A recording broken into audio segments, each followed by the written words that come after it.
Hello, welcome to my capstone presentation on the guidance of salmonberries, reclaiming nature as her children and not her antithesis.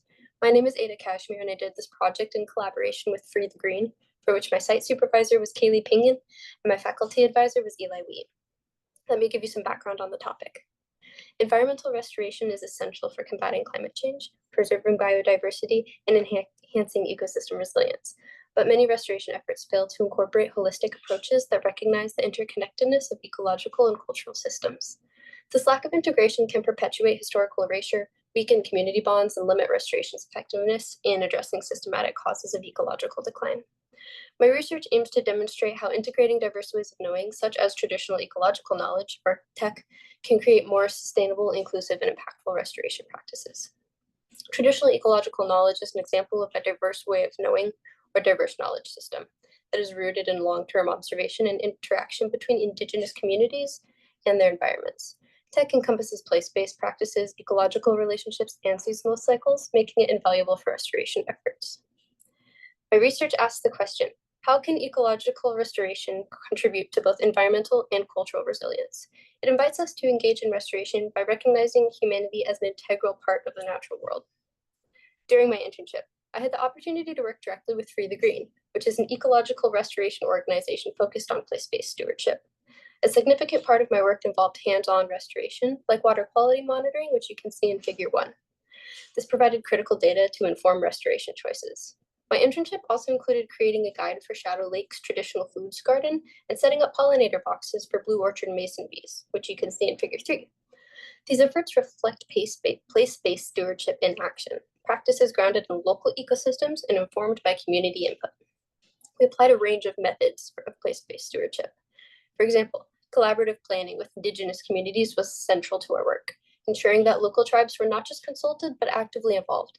Adaptive restoration models helped us respond to site-specific challenges using feedback from water quality and ecological assessments to create evolving and sustainable restoration processes. Finally, we emphasize the long-term and tailored care for each restoration site.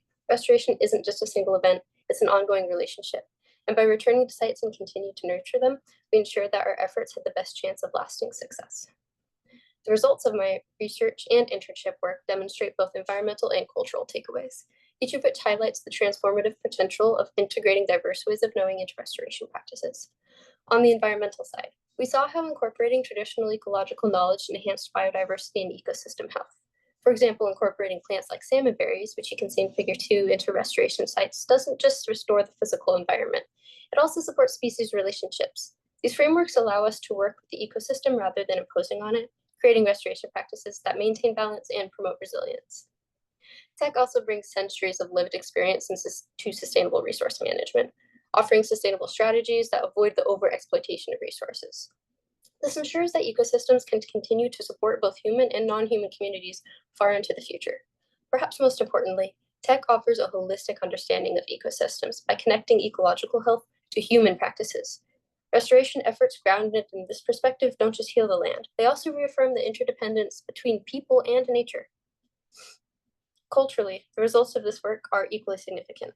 Integrating diverse ways of knowing helps correct historical erasure. For too long, indigenous practices have been marginalized or dismissed in modern conservation. But by recognizing the value of these positions of traditional stewardship is an essential rather than supplementary. This reframing is not just about acknowledging the past. It's about creating a future where restoration is rooted in respect and reciprocity. These efforts to address environmental justice by valuing diverse knowledge systems, ensuring historically excluded voices shape restoration processes, and creating more inclusive models that reflect the needs and priorities of all stakeholders, not just a privileged few. I want to take a moment to acknowledge the danger of assimilation. Efforts to integrate these knowledge systems into mainstream restoration practices often risk assimilation, stripping TEC and local ecological knowledge of their cultural context and reducing them to technical tools for extractive purposes. This approach perpetuates colonial dynamics by treating indigenous and local knowledge as resources to be mined rather than holistic systems requiring respect and collaboration. True inclusion must center these knowledge holders as equal partners, resisting the impulse to subsume traditional and local ecological knowledge under Western paradigms, and instead fostering practices that honor their sovereignty, cultural integrity, and relational approach to stewardship. Without this shift, efforts to engage traditional ecological knowledge risk perpetuating the very systems of exploitation which they aim to dismantle. My key takeaways found that the integration of place-based stewardship and restoration can help with building climate resilience in ecosystems. Effective restoration strengthens ecosystems, which makes them more resilient to climate impacts like extreme weather and habitat shifts. This work underscores the urgency of challenging exclusionary conservation models and embracing diverse knowledge systems. Historically, the commodification of nature has fostered a false separation between humans and the environment, framing our role as inherently destructive. However, Indigenous communities have long demonstrated that humans can be integral to sustaining biodiversity and ecological health. Incorporating diverse knowledge systems into restoration efforts is not just about repairing ecosystems, it's about restoring relationships with the land, with one another, and with sustainable ways of living. This approach rejects the myth of untouched wilderness and the harmful capitalist frameworks that commodify nature, offering instead a path towards ecological resilience and cultural healing. By integrating these perspectives, I have faith that we can create a future where human activity enriches rather than diminishes the natural world, ensuring that both people and ecosystems are able to thrive. Thank you so much for joining me today.